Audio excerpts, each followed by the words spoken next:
now. This is you and I now. This is the little shame that we've carried around, and we've put on different outfits, and we've grown up, and we've had life experiences. But inside, that shame rattle will always be there until you understand that actually, as an ADHDer, the thing that you kept beating yourself up about, if someone had taken me to one side and explained to me about executive functioning or things that typically I will find hard, I would have stopped for 48 years thinking, okay, if I get the lighting right, if I get the music right, I can do this, I can do this, I can do this. And there's certain things I can't do.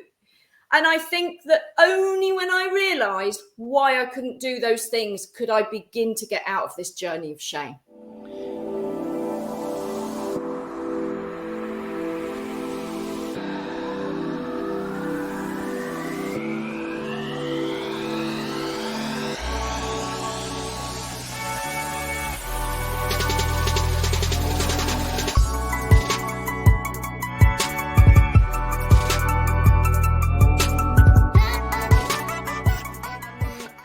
Lived by the sea.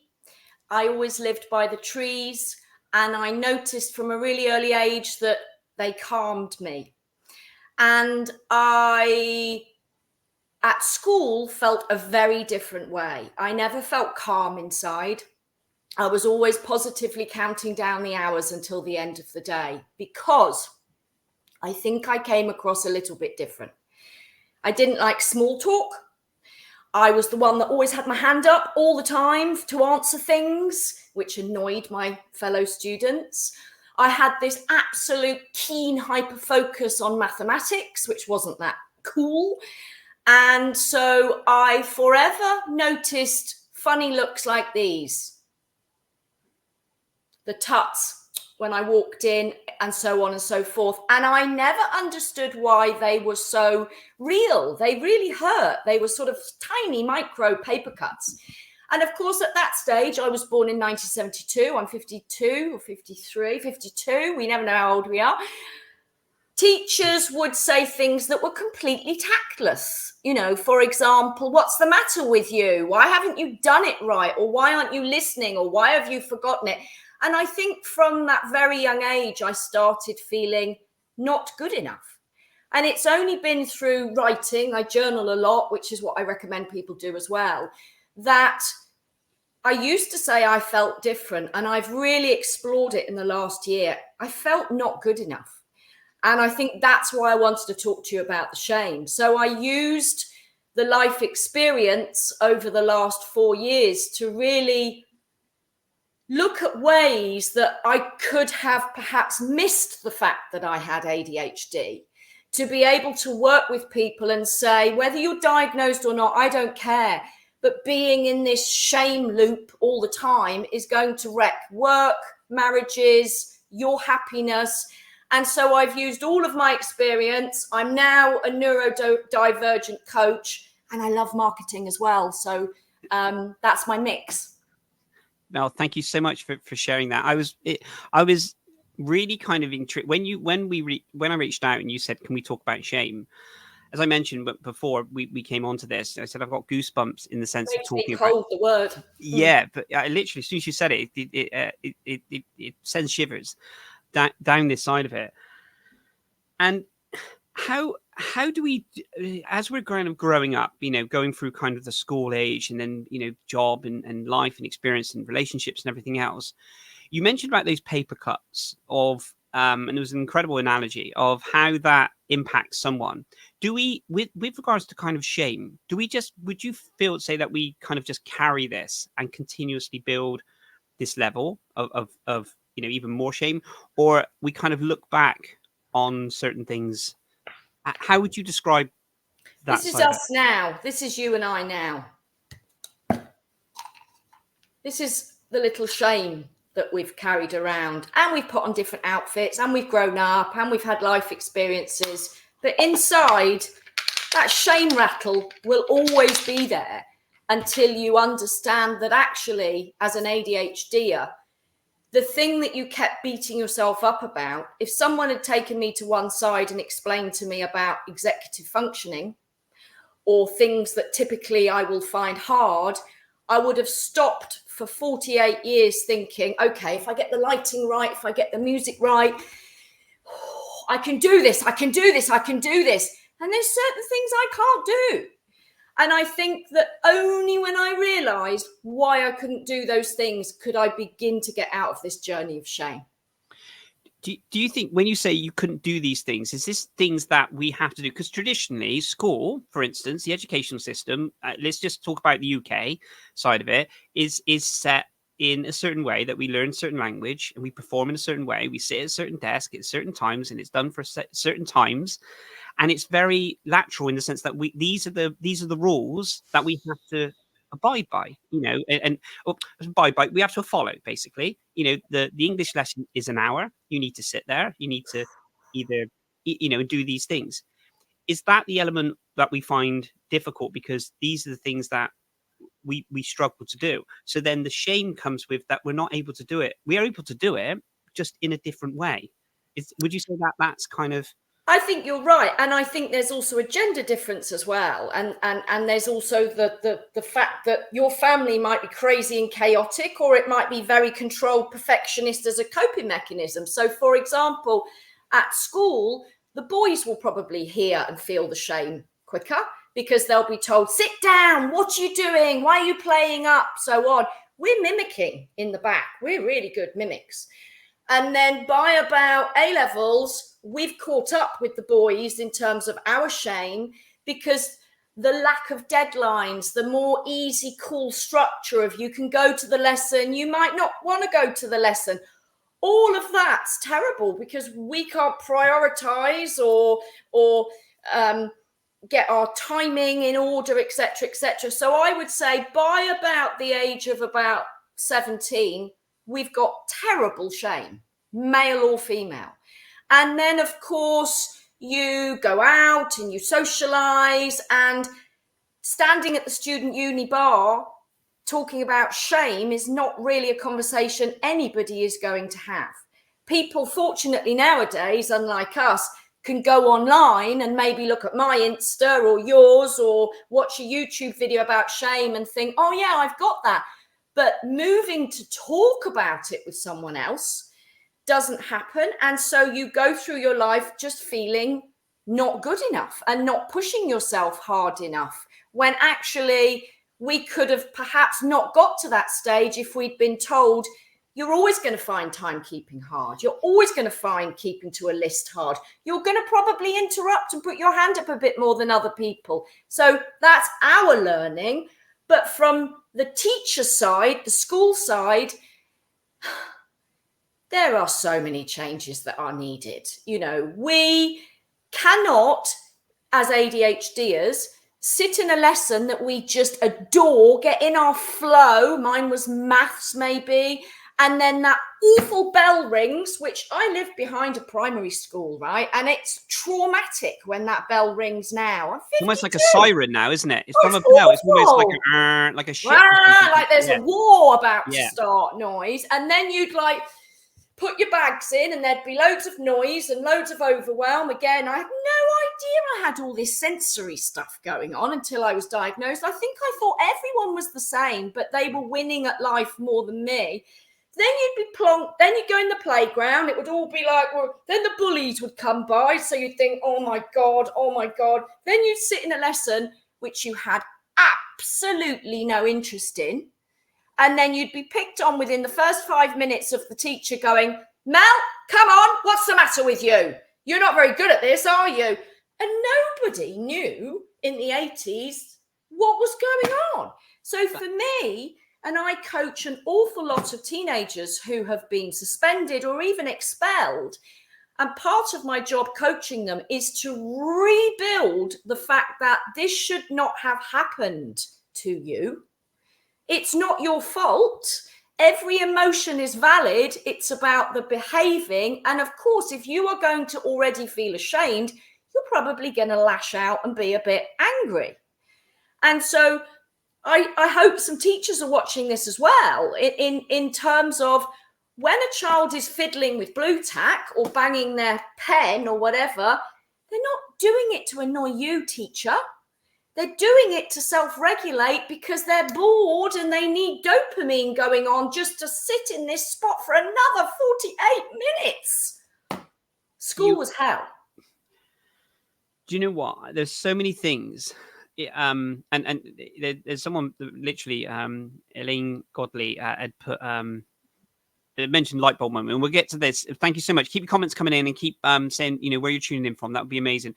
But when you mentioned about the school bell and the sensory and the noise, honestly, that literally threw me back to a school. I mean, the bells have changed. Before it was like literally hit the bell. Da, da, da, da, da. But you're absolutely right. The minute you are engrossed in something from an ADHD point of view, and you're hyper focused, and you're looking at this, and then suddenly that bell goes off, and someone says, "You stop," not just stop, but you stop immediately. Pens down, okay? Heads down, pens down. Yeah, pens down, and go. Now, for me, with my ADHD, my dyslexia, and you know, there's probably other traits of other different things going on. But if I was just to say, when I'm working on something and hyper focusing, I could spend hours on it, or I could spend a couple of minutes, okay, depending on what the interest and bits and pieces. However, when I'm trying to stop a task, that takes a process. So my incredible wife, she will literally then, if we're going out or something, she'll say, you know, not like I'm a child in a sense, but it just works for me. So it's almost, we're going out in half an hour, or we're going out in 20 minutes or 15 minutes, 10 minutes. Now in my head, I've got enough time to try and break down what it is that I'm doing. If if I'm working from home or anything else like this, I have enough time to do that. If it's shut down and go, wherever I am going, I am not there. All I'm thinking about is what I was, don't get me wrong, I'd still be thinking about bits and pieces, because we overanalyze everything. But I will still be in front of that laptop or working on what I was working on if it's stop immediately. Now, I'm not saying every single time you can give a countdown and stuff like this, but you imagine that in every single lesson, you've got a countdown, you're a stop, and then whoosh, straight off to a different topic. 8 times a day. 8 times a day throughout the years. Wow. I'm a bit speechless on this, because I'm going to give you another noise. The noise that happens after the bell when all the chairs screech back. That's a noise. That's a horrible noise for me, you know. And yeah, I feel noises. I feel noises. I do. It literally, it could be anything. A ticking clock. It could be someone sighing. It could be chewing. It could be anything. And these things I will literally hyper focus on in that sense. But you're absolutely right. So if we say we went into the workplace, and we're asking someone that, say, commutes, so they have to get on the train, or they have to get on the tube or the bus or whatever it is, right? And they drive in and they've got all of these different sensory things, and then they go straight into a working and they're probably late. And then you work, the biggest thing that I find difficult whenever I was kind of working in an office environment is they say about the water cooler talk. Okay. The standing there. Now, those things I find quite tricky. I find tricky starting conversations. I love conversations. I love meeting people. Okay. Sometimes I find it difficult starting conversations, but I find it very difficult answering certain questions from the off. So if someone said, like, I'll give you an example. Someone has said to me before, how was your weekend? Now that is a very easy question for someone to go, didn't really do much. That was fine. I did this. Do you know what I've done in the past? I've told someone that I've gone snowboarding. I've literally said I went snowboarding, and they've gone, what, the weekend? Where did you go? What, did you go to France or something? And then in my head thinking, oh no, it was a dry slope skiing place, and I did snowboard. I've never been snowboarding in my life. But it's that initial nervousness of, I need to answer and give you something that you're going to find intriguing, or I can't just say, I don't know. Have you ever been in those situations, or do you understand? Yes, but what's really interesting here, and I'm going to put my coaching hat on, is it's absolutely okay to say, I didn't do much. The problem is the shame of all the years, right, of what opinion might they have if I say I haven't done much, because you're forever in defense mode until you get what's going on. That's why you made up about the snowboarding. I mean, before I spoke to you, circled small talk. I mean, I'm really good at small talk. I'm really good at talking to strangers. But I'm going to tell you the truth. Small talk bores the crap out of me, right? Because I want to get really diggy, deepy in and say something like, so how was your relationship with your mother?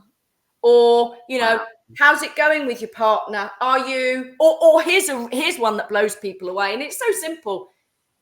So are you happy at the moment? Wow. I don't want to talk about blah, blah. And I think that's because ADHDers are forever trying to connect. We need to find a connection. And within 10 minutes of a small talker, I will probably make excuses and leave. Yeah. Do you find that you connect more with people who have ADHD, or do you find because I don't know, like I'll give you an example. We've connected on social media, okay, on LinkedIn, right? But we've never physically met in that sense. Within like a couple of seconds of meeting, we're laughing and joking, and you know, it's instant in you know, in that way. And So, I believe that the reason why we can do that is we have this immediate sense that we probably aren't judgy people. no. Because we've gone through this undiagnosed for so long. And so the moment that, you know, you chuck out, I did this, or I could say to you, you know, when I used to wait for cabs in London, someone would turn around and I'd have got a paint pot out and I'd have been touching up all the wall in my black, gorgeous dress. And then you'd come and give me one and I'd give you one. And what's brilliant is neither of us will ever do this face to one another. No. And that's safety. Yeah, it does feel. This is why it's been a real blessing within the community side of it, and doing these talks and everything is I just feel it is a safe environment, and I've been very humble with people coming on and sharing their stories and their experiences, because it goes out live and lots of different people, you know, view it, and it's amazing, you know, to spread the awareness. But it does feel, whenever I'm speaking to someone in that, you know, in that kind of community side of it, you do feel like they get me, you know, and I think we spent so many years people not getting us, and we're not just getting it, and that's been the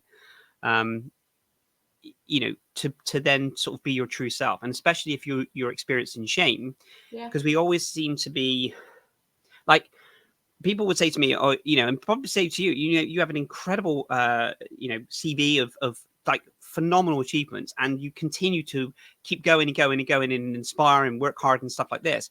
But people would say, you know, oh, well, it's lucky, it's okay for you, or, you know, these kind of things. But they don't realize how much hard work on a daily basis it takes, I'm sure, for you, Mel, to achieve what you've achieved, to continue achieving what you do, and helping the many people that you help. And to find the right outfit on the floordrobe that, quite frankly, is about half a metre tall because it gets blasted once a week. I don't want to talk about outfits. Because I'm not too sure whether I want to share the t-shirt saga, but I think what's really interesting is that of the clients that come to see me, the ones that are having the hardest time are the ones that have not told anybody they feel this way, and they've not found any ally. Look, 1 in 5 of us are neurodivergent, right? You can keep this secret hidden for as long as you want, but it's really hurting you and it's not doing much good on your health. When you strategically start to disclose to a few people, and most of them will go, yeah, we knew that already. You think, what? Or they say, oh yeah, I am as well. What? And your whole system starts to calm down when you find someone like yourself. Yeah.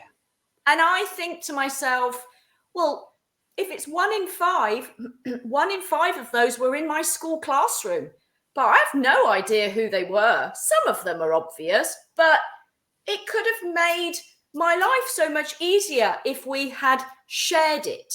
So very much about this phone call and this chat with you today, Darren, is maybe we're ashamed of something that we don't need to be ashamed of anymore. That's so powerful. Well, that's what made me feel happy finally, was realizing that this validation, both the external validation, which wasn't very good as an ADHDer, because we want praise and being told constantly, oh, you've got your top on inside out. Oh, you've broken that earring I've lent you. Or why don't you get, all of that, which was just us being clumsy. Oh, you've got no milk in for the morning. God, which all goes in, means that from a very young age, we don't create the method and tool of internal validation, so that should someone say it, we can say, oh, well, that's fine. Or they didn't mean that. Or so what? I'll get milk later.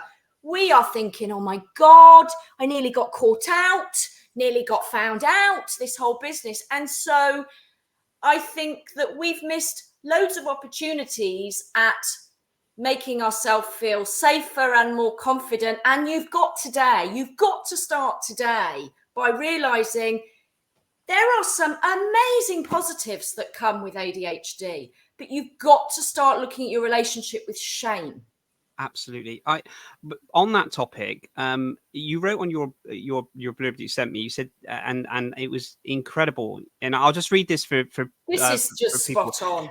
So, did you know that by the age of 10, ADHD children will have received on an average, 10,000 negative paper cut messages and looks? So as you so rightly said, Mel, that kind of tut-in, that look, that side-eyed kind of, they're doing it again. Why would I tell you you're going to forget it anyway? Exactly.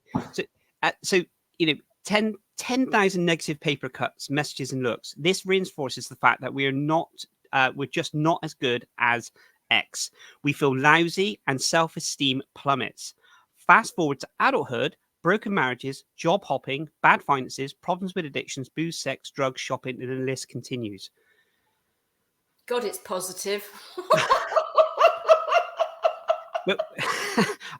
We will get positive towards the end, but it just highlights, like, what that highlights for me is the journey that we have on, and as you demonstrated earlier in the conversation, the bigger you and the smaller you, and you rattled inside that journey. Well, shame just continues. It continues because we just carry that baggage of, and we just change the environment. So the environment could be a new relationship or a new job or a new house, a new home, a new friendship. But we have this kind of shadow behind us where we're thinking, I don't want them to find out about that, and then you think to yourself, well, what is it you don't want them to find out about? And then you think, well, actually, it's other people's issues with me, but I'm carrying that shame because I feel I need to. Would you say that that's kind of how? Yeah, totally. And I think, I did some crazy stuff to hide the shame. Yep. So let me tell you about relationships. I would, in my 20s and 30s, go out with people who weren't interested in me, so that there would be less chance that they would find out that I was holding this big secret. So I would go for people who were absolutely emotionally unavailable because I was safe in my moat then. What would I do at work to hide it? When I was on the low rung of the ladder starting out, I'd people please. I'd say yes to everything. I'd be so helpful, because that way it was almost a safety currency that they'd never then shame me because they couldn't, because I'd been so helpful to them. So that was also a false economy, and the other thing that's and I've actually got a few things I'll go through in a minute about how it really, really affects you at work. But one of the worst things is, because of this lack of validation that every child needs, and all these paper cuts and funny negative messages, etc., we have forever felt that we're letting people down. And so in our neurodivergent emotional deregulation bag, we've got something called rejection sensitive dysphoria, RSD. It's very well talked about now. And someone has only got to say something like in a work meeting, actually, we're going to go with Bob's idea. And that's it. You're going to resign. You're not good enough. This is obvious. This is why they looked at you funny at the water cooler on Monday. And you go into this. And I think what coaching does is it says, you go there because of that. So let's cut that up and let's start to think maybe Bob's was just really good. From our sponsors, Promova are a one-stop solution for all of your language learning needs. Now, we all know how difficult and challenging it can be to learn a new language, especially if you have dyslexia. Now, this is where they're different because they are the first platform to introduce a dyslexia mode. And I've got to tell you from first-hand experience, this has been an absolute game changer for me because I've tried to learn languages for many, many years before in different ways. But the fact that they're now making it available and to assist me in certain ways, I can work through these modules with ease. It has been an absolute game changer. Please do check them out. They are used by over 15 million people across the globe. So they are doing incredible work. There is a 50% discount on the premium version in the link below. Please do click on the link and start your learning language journey. Picture this. Mastering a new language in just 10 minutes a day. Too good to be true? With Promova, it's a reality. We are a one-stop solution for all your language learning needs. This innovative platform has all the tools to create a unique learning plan based on your goals and interests. With Promova, you can learn languages through bite-sized lessons, anywhere, anytime. Learn vocabulary you'll actually use in real life. Polish your speaking skills and train your ear with audio lessons. Dive into books for full immersion. Need some personalized guidance? Our expert tutors are just one click away, whether you prefer one-on-one or group lessons. Achieve your language learning goals with Promova. That rejection sensitivity, Painful, physical pain. It is, and I've experienced this many a times. And it's one of the things that I try to understand myself as much as possible. Yet I can't fully control it, and you can. For me personally, I've tried to understand, like really kind of understand my feelings. Okay, really try to understand, why am I feeling this way about this decision, or why am I feeling about something? Okay, then I would dive down to thinking, okay, so the feeling is not personal, it's this, and this. But even with that exercise, even with unearthing all of those different things, this feeling inside me still has this element of rejection. And that could, and that could then lead, if someone didn't do that kind of work, or straight away, like you said, Bob's decision gets done, I'm going to leave the organization.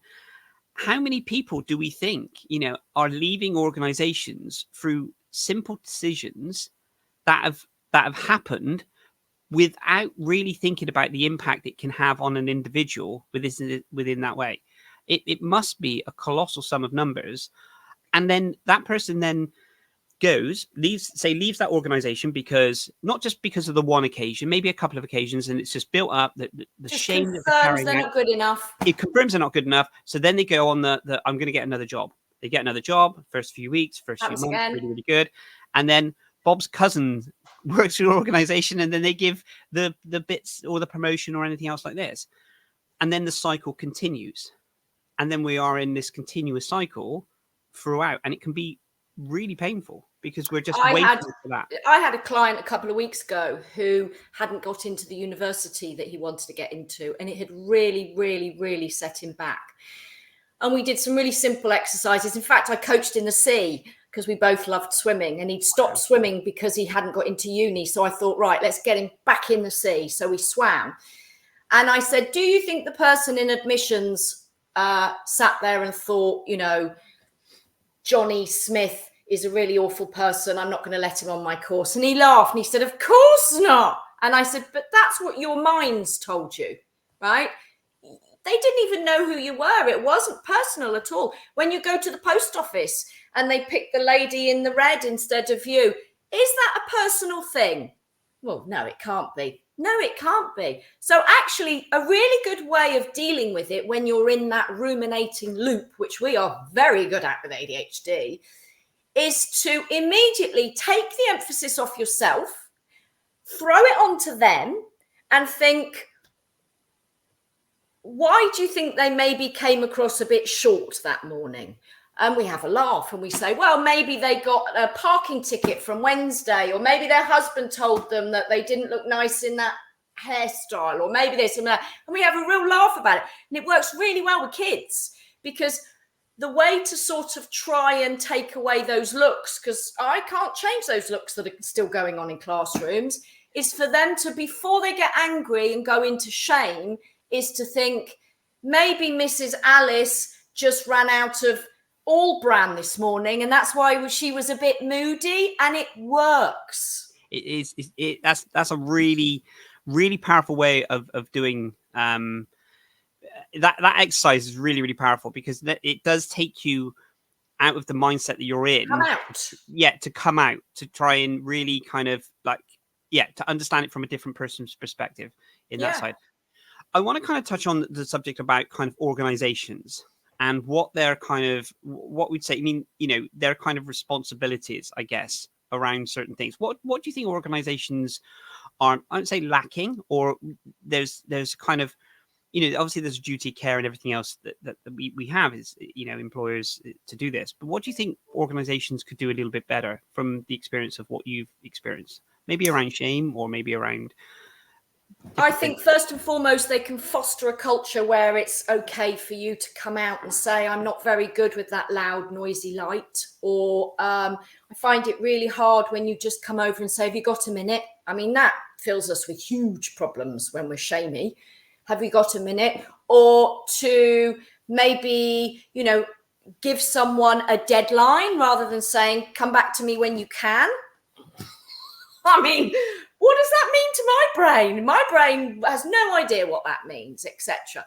But maybe, and also don't make assumptions about staff, because you might think little Mary over there is always on time and she's always working late and she's really diligent and she's really helpful. They might all be masking coping strategies of someone with ADHD. She might get home and just be like that, unable to even have a conversation with anyone. So all of that masking's got to be allowed to come out without there being any whatever. So maybe a good way of doing that is, I don't know, just talk about neurodiversity in the workplace, talk about how prevalent it is, highlight some of the things that come up. I mean, until somebody realizes what ADHD is, the fact that we interrupt, find it hard to switch tasks, not sure which task to prioritize, start a new task before we finish the task, because we're deficit of dopamine all the time. We want reward, reward, reward, reward. Unless that's understood, you're just seen as being lazy, distractive, and annoying. So maybe explain about executive functioning to your entire team, pinpointing no one, and then that person might feel confident to come over, and then you as the boss can say, what can we do to help you with that? And then you might find out they become your best employee on the team ever. I couldn't put it better myself. You hit the nail on the head in the sense of, and a lot of it does come down to understanding the culture that you want to portray, you want to have within your organization, and how to understand the team. Okay, because the tasks are tasks. Okay, they probably, we have, you create these tasks and that need to be done, and they need to be done, but it doesn't necessarily say how it needs to be done. And if we took the school system, for instance, we say you sit at a table, like we said before, you sit at a table, it's an hour, then the bell goes and stuff like this. But we don't need to reproduce the classroom system in a workplace. No. So there's other ways of learning. And I think as we evolve as humans anyway, I think we should be evolving in lots of different points. And I think the workplace, there are some organizations doing incredible things, and there's some that's very stuck in the way, in the rigid way of doing it. And if we're in that way, then we're not really going to be able to understand our people, and the team, and get the best out of them. That then continues that cycle of someone feeling they're not good enough. Because if they struggled in school, and you create a similar situation in a workplace, 9 times out of 10 that person's going to struggle.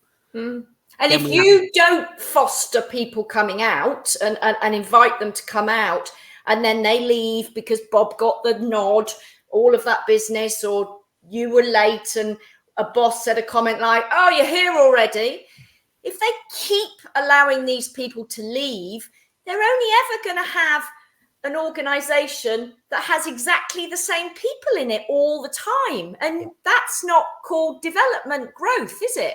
No.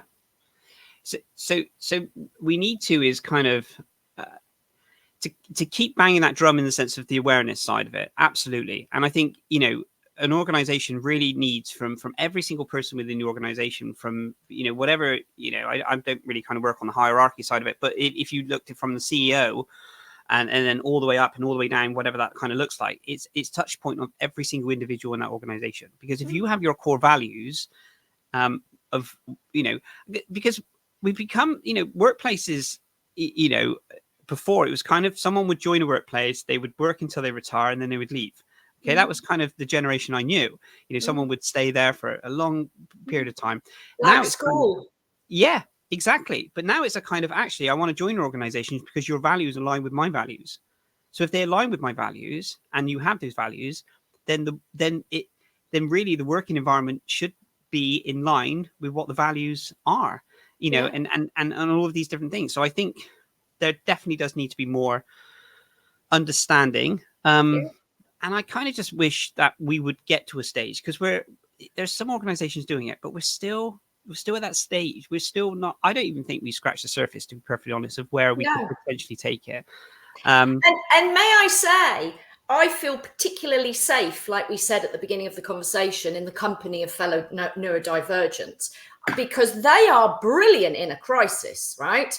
So A&E, full of them, firemen, policemen, so many of them have got ADHD. You know, if we've got ADHD, we've got a 300% chance, or a 300% higher chance of being an entrepreneur. Most entrepreneurs have got some sort of ADHD going on. Self-employed people, loads of people become self-employed. Why? Because they're entrepreneurial. But you know why else? Then no one's going to realize what shame they're carrying. Isn't that awful? I got goosebumps again, because I know. you're absolutely right. Isn't that awful? Because that way, no one's going to look at you funny when you work on your own. But isn't that sad that maybe you're not bouncing ideas off people for fear of how they looked at you when you were at school, and that could make the better you? So it's all about, you know, starting to talk about how you feel. I want to just touch on, just before we kind of wrap up, because time flies. I could talk to you for the next. I'm looking at the clock. I would love to keep talking to you. Let's do another 5. Let's talk about access to work. Okay. Let's talk about what that kind of looks like for people that are that don't know about access to work, or explain what your thoughts are on kind of access to work. And again, obviously from from maybe the self-employed side of it, what's your thoughts on access to work? So access to work is something that, you know, most people probably associate with brown envelopes, which when they arrive in my house send me into complete chaos and shame, because what have I forgotten? So it's a government initiative, and access to work is really here to support anyone with any physical or mental impairments that have been around for longer than 12 months. You don't need to be diagnosed with ADHD, but if your boss and you recognize that that desk doesn't work for you because you keep standing up when you're making sales calls and annoying everyone else, and then the look of annoyance makes you then unable to make another call for a day, get out the loop, give them a different desk, get the funding from Access to Work, maybe give the couple of employees next door some loop headphones. I wear headphones, like tiny ones, so no one knows. I was on an aeroplane the other day and I had to put them in. I hear everyone's conversation and I don't like it. So there's money there. There's up to 60 grand a person there. So what do? You speak to your boss. If you're self-employed, you can do it yourself. And you simply fill in a form about where you find these difficulties at work, what these difficulties are. And if you're self-employed, you need your unique tax reference. And then you apply. You can find it on my website, which, Darren, I know you've linked me in. And then they will come back to you. It's not a hard form to fill in. We hate forms, ADHDers. It's okay. I think the ADHD diagnosis form is one of the hardest forms you'll ever come across in your life. And then what happens with access to work is you have this pot of money, and that simply is down to the employee and employer to decide how to best spend it. So, for example, I coach people who are extremely creative, extremely entrepreneurial, but they're pretty rubbish at meeting a deadline, or when someone says, oh, could you do this as well? Does that mean I need to stop that thing and start that thing? I'm not sure. And then there's the shame of, oh God, oh, I'm supposed to know what they mean. The shame, then it'll be probably 2 days off work, ill, etc., etc. Access to work ADHD coaching is free to individuals. The government pays 80%, the employer pays 20%. And please don't let your imposter syndrome say to you, I don't think I'm bad enough to go for that. Speak up. You described it absolutely elegantly. I would say anyone who's listening to this as well, is then please do. The links will be at linked onto this if you're watching it live on this, and then when we put it onto YouTube and podcasts and everything else, I will put Mel's website details on there. If you need any assistance with that, then obviously please do reach out. But it is something that people are struggling with, and they don't realize, as in, workplaces on, and I think from an entrepreneurial point of view, we always think to ourselves, what support out there is that, to help us. Yeah. And as Mel's mentioned, so rightfully so, there is support there. There is. And it's, huge sums, and it could in the sense to really kind of help you then take your business to the next level, but you personally as well. And it's almost having that arm around you, I would say, of support. And here's another thing, the funding that you get, can not only pay for a different desk or for ADHD coaching, or even autistic or ADHD coaching. What it can also pay for, and there's heaps on LinkedIn, are virtual assistants that do all of the nightmare admin that we don't like doing. You can use that money for that. Yeah. So I will link all of this up onto your on here, and please do reach out to Mel. Mel, it has been a whirlwind of a conversation. It has absolutely flown by, but I have enjoyed this conversation so much. Thank you for sharing your time, but most of all, thank you for the incredible work you do for the community.